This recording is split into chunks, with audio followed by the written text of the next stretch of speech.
Pemirsa, dewasa ini bahaya demam berdarah denggi atau DBD baik di lingkungan rumah maupun sekolah semakin mengkhawatirkan.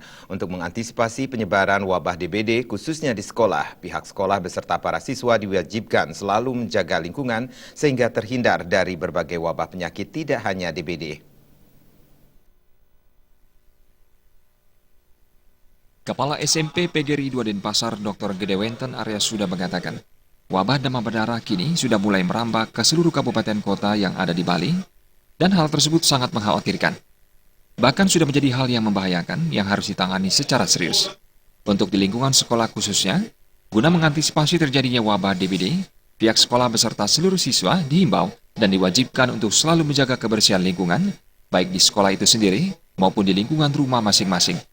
Antisipasi yang dilakukan dengan membersihkan taman, kolam, ruang kelas, maupun tempat-tempat yang diindikasikan sebagai sarang nyamuk.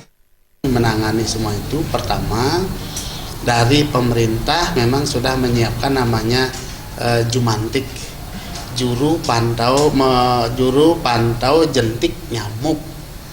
Nah, kalau ada tempat-tempat yang ada nyamuknya, misalnya tempat tirte gitu ya kan, agak lama kan ini dipantau terus. Di samping juga kebersihan kami lakukan setiap pagi, setiap saat itu tetap mengupayakan tanaman yang sedemikian rupa dipelihara, dirawat, lalu ada kolam yang diisikan. Nah, yang